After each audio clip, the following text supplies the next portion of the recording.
It's Pride Week in Charlotte. This weekend, thousands will be flocking to Uptown. Some see the parade and the festivities as a celebration, but others say it's a protest.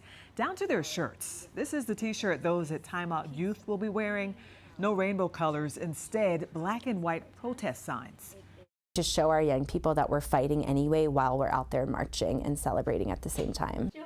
Channel 9's Hunter Signs checked in with our trans community that continues to fight for their rights. I had 2 children that were assigned male at birth, and one made it very clear to us from a very, very early age that she's a girl. Meet Shinna. She asked us not to use her last name, nor her daughter's name, but she is offering a look into her family's life, raising a transgender girl in North Carolina. At 7 years old, she was able to articulate this, but she made it clear to us that she was a girl and she needed to live as a girl. We first introduced you to her a couple of years ago when we asked Shinna to write a letter to her younger pregnant self, what she thought her parenthood would be like and what she's learned since. You'll notice how your toddler is into girl things. It's so cute.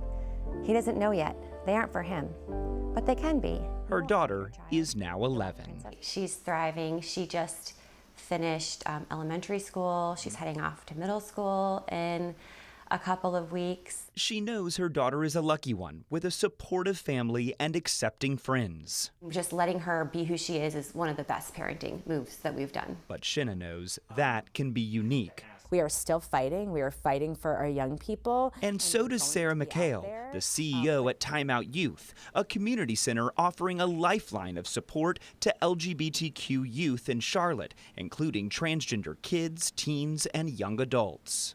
What is it like being a transgender person in America right now? It is living despite what the social climate is right now, that is trying really hard to tell trans young people that they should not exist or that they don't exist. She says because of recent state and federal policies against the trans community, Time Out Youth has put more young trans people in the hospital in the last 6 months for suicidal ideation than they have in her entire 4 years at the center. I don't care who you are. We should all agree that young people should live, that they should want to live. No matter your politic, no matter your faith, no matter what you do on Sundays, you should care that young people don't want to live because we're making it so difficult for them to live. One of the most notable policies, a recent ban on gender-affirming care for minors in North Carolina.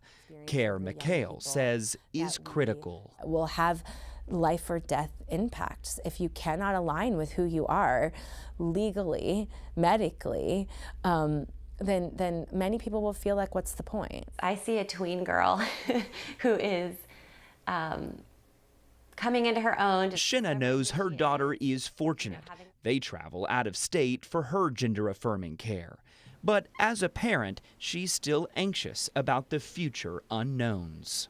What keeps us up at night is just seeing the federal pressure that's being enacted, even in states where gender-affirming health care is still legal. So she and so many others in Charlotte this weekend will celebrate as they continue to fight for and amplify the voices of the trans community. Our young people need us to not give up. In Charlotte, Hunter Signs, Channel 9, Eyewitness News. Well, Time Out Youth and 3 other local LGBTQ rights groups condemned Atrium for its recent move. We told you Tuesday Atrium's parent company said it would stop medication treatment for gender-affirming care to anyone under 19. Now, in response, 4 local advocates said in part, gender-affirming care is medical care. It saves lives. It should not be made conditional based on fear of retaliation by hostile federal agencies or funding cuts.